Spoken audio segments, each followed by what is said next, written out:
मंगलमूर्ति महाप्रभु श्री सहजानंद सुखारूपा भक्ति धर्म सुत श्री हरि समरो सदायानोपा परम कृपाळु છો તમે શ્રી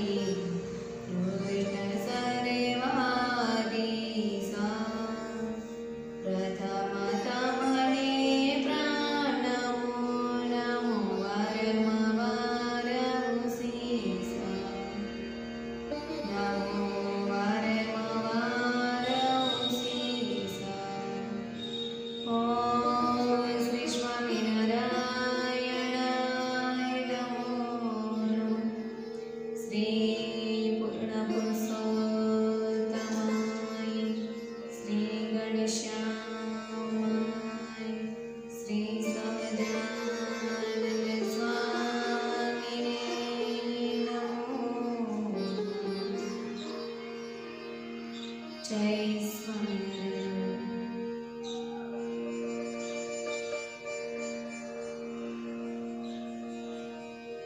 निष्कूळानंद कार्य अमृतधारा भाग 1 सारसिद्धि ग्रंथमां હવે આપણે પૂર્ણતાના કિનારે પહોંચી રહ્યા છીએ અને આપણે એ ભાગને આજે સમાપ્તિ કરીશું કે જે સારસિદ્ધિ ગ્રંથ છે। સારસિદ્ધિ ગ્રંથમાં ભગવાનના સ્વરૂપમાં કેમ મનને જોડવું એના વિશે આપણને સ્વામીએ કહ્યું છે, જેને અનાથ કોને કહેવાય છે કે અને સનાથ કોને કહેવાય છે। અનાથ એને જ કહેવાય છે કે જેનો કોઈ ધણી નથી, માલિક નથી, એને અનાથ કહેવાય છે।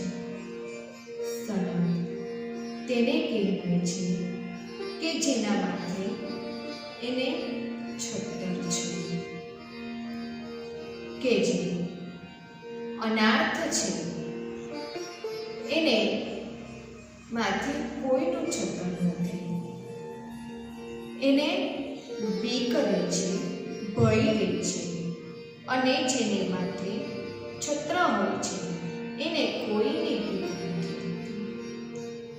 જે પૂર્ણ પુરુષોત્તમ નારાયણના આજે આશરે બેસી ગયા છે, જે એનું ભજન ભક્તિ કરવા લાગ્યા છે, એ આજે ધન્યતા થયા છે। એ ધન્યતાને કોઈ ભૂત, પ્રેત, કાળ, માયા, કર્મ એને કોઈ જ આજે રોકી શકતા નથી કે એને કોઈ પજવી પણ શકતા નથી, કારણ કે એનો મોટામાં મોટો હાથ એનો માલિકનો એના માથે છે। દાખલા તરીકે કોઈના પિતા ના હોય, કોઈના પતિ ન હોય, આજે જેના પિતા ન હોય તો એની સ્થિતિ કેવી હોય છે જોજો, કે તેને દરેક સગા સંબંધી કે જે કોઈ હોય તેનું જે કે તે એને સાંભળવું પડે છે।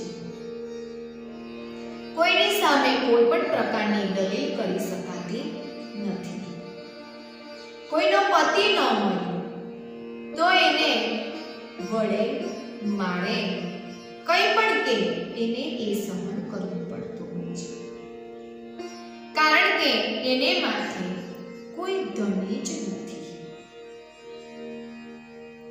એમ ધન્યતા ને ન ધન્યતા, ધન્યતા હોય એને કોઈ જ કશું ન કરી શકે. તેમ આપણે જો મહારાજને સોંપાઈએ છીએ, મહારાજના થઈને રહીએ છીએ, તેને આજે ધન્યતા કહેવાય છે. ન ધન્યતા કોને કહેવાય? કે જેમ તેમ રખડવું હોય અને બીજાના ખેતરમાં જઈને ખાઈ લેતા હોય છે. એનો માલિક આવી એને મારી અને ડબ્બામાં પૂરી દે, એને ન ધન્યતા કહેવાય છે. તેને ન ધન્યતા જ કહેવાય. અને ધન્યતા તો તેને જ કહેવાય છે કે જેને કોઈ પણ અડી ન શકે. રાજાનો છોકરો હોય છે, રાજાનો કુંવર હોય છે, તો રાજાનો કુંવર ગામમાં કોઈની સાથે રમવા જાય અને એ કોઈને મારે, કોઈની વસ્તુ લઈ આવે કે કોઈનું ખાઈ જાય, કંઈ પણ એ કરે તો એને કોઈ કહી ન શકે. એને માથે આજે રાજાનો હાથ છે. એ આજે રાજાને કહી દે, રાજાની ભીખ છે. આપણને આવા ભગવાન મળ્યા છે. જો ભગવાનના શરણે તમે થશો અને ભગવાનનું ભજન કીર્તન કરશો તો ભગવાન ના થશો એટલે ભગવાન કોઈ દિવસ તમારું કોઈ ભગવાનને હરીને કોઈ જ વગાડી શકવાનું નથી.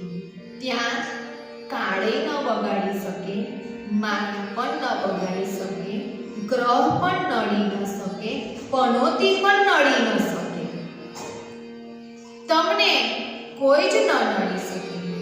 એને ખબર છે, એને સુપ્રીમ પાવરનો આજે એને એ છે, એને સુપ્રીમ પાવરનો આજે પાવર છે. એટલે એને કોઈ જ કશું કરી ન શકે. જે માણસ ન ધન્યતા હોય એને કોઈ દિવસ મંદિરે ન જવું, પૂજા પાઠ ન કરવા, દર્શન ન કરવા, એકાદશીને દિવસે ફળાહાર ન કરવો, ન ખાવાનું ખાવું છે, ન પીવાનું પીવું છે, એને ન ધન્યતા કહેવાય છે. આપણે તો વચનામૃતમાં શ્રીજી મહારાજ પણ કહે છે કે તમારે હરાયા ઢોર જેવું જીવન જીવવું છે કે ધન્યતા ઢોર જેવું. હરાયો ઢોર કોને કહેવાય? કે જે બીજાના ખેતરમાં જઈને ચરીને આવે છે એને હરાયો કહેવાય છે. ધન્યતા એ કોઈના ત્યાં જાય નહીં અને કોઈનું બગાડે પણ નહીં. હરાયું ઢોર તો બધે જ મોઢા મારતા જાય અને પછી માર પણ ખાતો જાય છે જોડે જોડે. એને હરાયું. આપણને આવા ભગવાન મળ્યા છે, પછી આ ભગવાનને મૂકીને આમ તેમ ફાફા ન મરાય, આમ તેમ જવાય નહીં. આવા ભગવાન મળ્યા નથી અને મળવાના નથી. મળ્યા છે તો એને પકડીને બેસી રહેવાનું છે. એને મૂકીને કોઈ જગ્યાએ જવાય નહીં.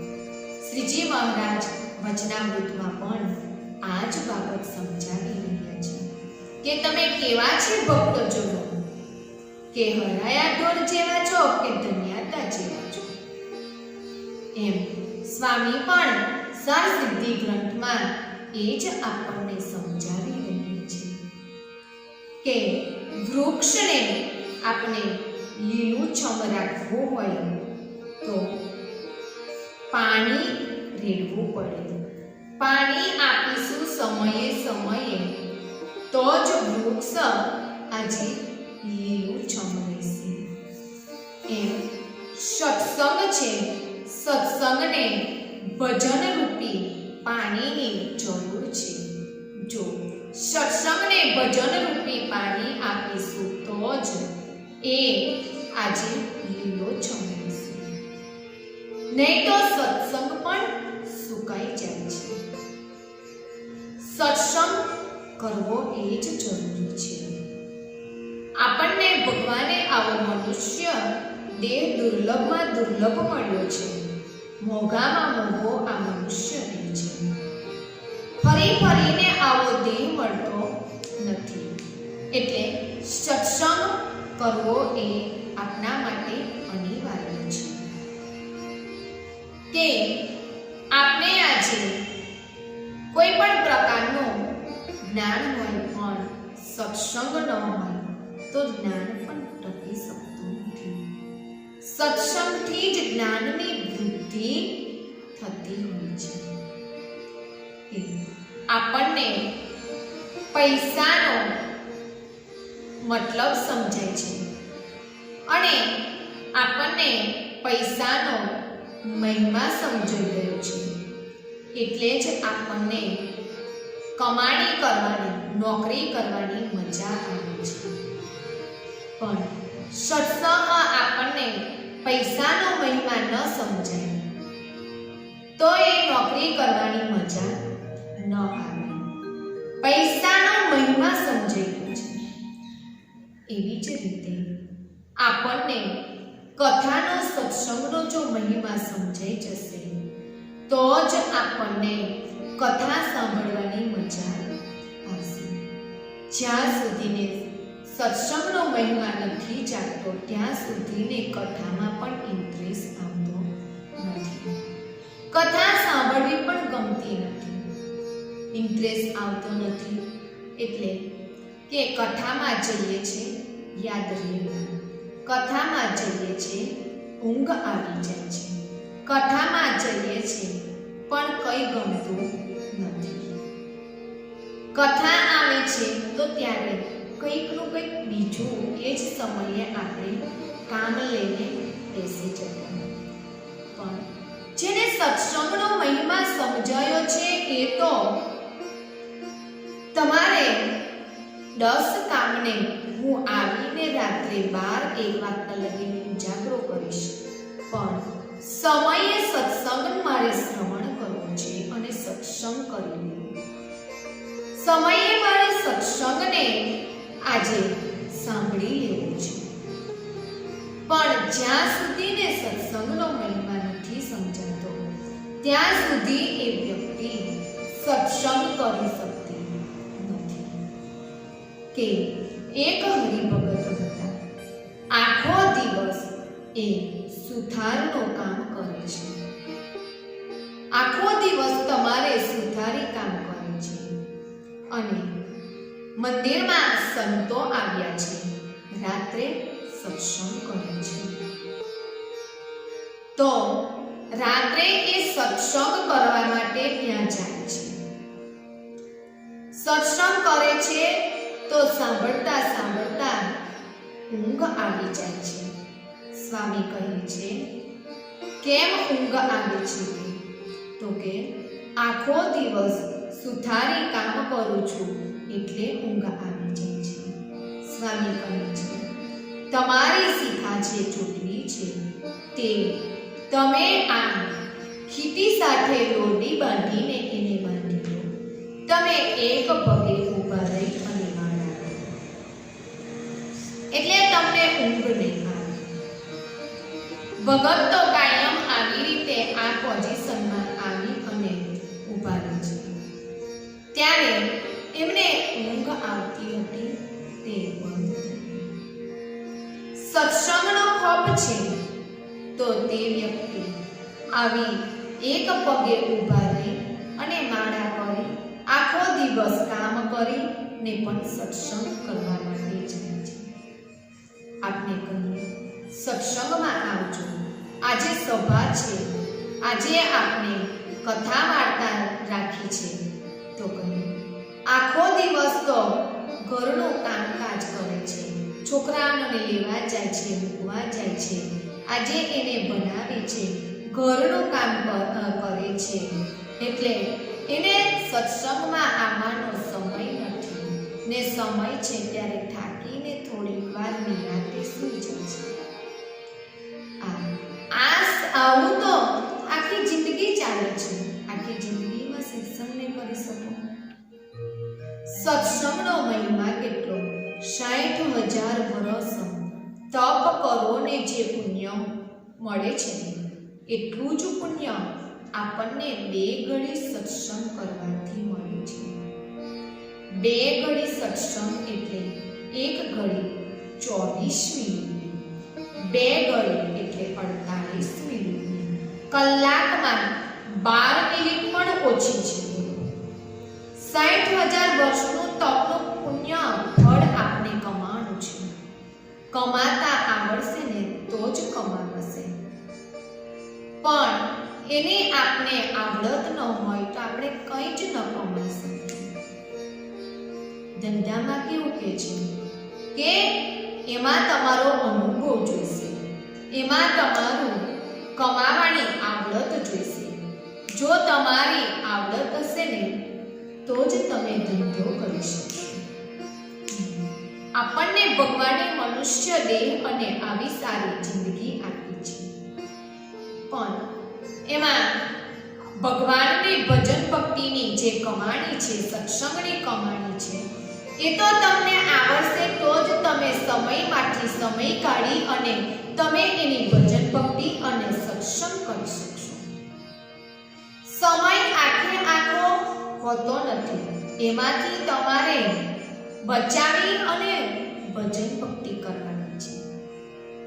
આખો સમય તમને એક કાર્ય માટે નથી આપ્યો, અનેક કાર્ય કરવા માટે આપ્યો છે, પણ એમાં બુદ્ધિથી, એમાં આપણે આપણા જીવને માટે થઈ અને એ સમય આપણે કાઢવાનો છે. બુદ્ધિથી કેવું બધું ઘરનું તંત્રનું કાર્ય કરી લઈએ છે, એવી જ રીતે ભગવાનનું પણ આપણે સમયે કાર્ય કરવાનું છે. આપણે ગૃહસ્થ આશ્રમમાં છીએ એટલે એમ નથી કે એકલું આપણે એ જ ફરજ છે, ફરજ તો એ પણ છે, તો આ કઈ નથી, આ પણ છે જ.